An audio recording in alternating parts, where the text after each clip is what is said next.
دوستو رمضان کے اخیر میں ہر شخص کی یہ پریشانی ہوتی ہے کہ میرے اوپر زکوٰۃ واجب ہو رہی ہے یا نہیں، میرے پاس اتنا ساز و سامان ہے، اتنا مال و دولت ہے، تو کیا میرے اوپر زکوٰۃ واجب ہے یا نہیں؟ چلیے آج ہم مختصر انداز میں سننے سمجھنے کی کوشش کرتے ہیں کہ کس شخص پر زکوٰۃ واجب ہے، یہ نصاب کس چیز کا نام ہے۔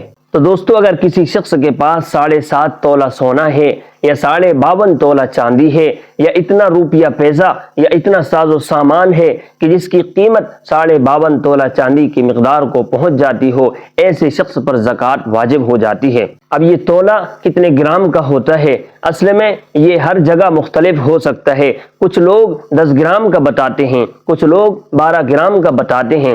آپ کے یہاں پر کتنے گرام کا ہے آپ اپنے قریبی کسی سنار سے جا کر پوچھ لیجئے، وہ جتنے گرام کا آپ کو تولہ بتائے گا اس اعتبار سے آپ کو حساب کتاب کرنا ہے۔ عام طور پر تولے کی مقدار 10 گرام وزن کی ہوا کرتی ہے، تو 52.5 تولہ چاندی یہ 10 گرام کے اعتبار سے 525 گرام کی ہوا کرتی ہے۔ اب اگر کسی شخص کے پاس اتنی چاندی ہے یا اتنا روپیہ پیسہ ہے کہ جس سے وہ 525 گرام چاندی خرید سکے تو ایسے شخص پر زکوٰۃ واجب ہو جاتی ہے۔ اور اگر روپیوں پیسوں کے اعتبار سے دیکھا جاوے کہ میرے اوپر زکوٰۃ واجب ہے یا نہیں، تو اس کو یاد رکھنے کے لیے ہمیں یہ معلوم کرنا پڑے گا کہ ابھی چاندی کی کیا قیمت چل رہی ہے۔ ابھی چاندی کی قیمت تقریباً 2,80,000 چل رہی ہے، یہ کم زیادہ بھی ہو سکتی ہے۔ تو 525 گرام کی چاندی جتنے روپیوں پر بیٹھ رہی ہے اتنے روپیے پیسے اگر ہمارے پاس موجود ہیں، تقریباً 1.5 لاکھ روپیے ہوتے ہیں، تو ایسی صورت میں اس شخص پر بھی زکوٰۃ واجب ہو جائے گی۔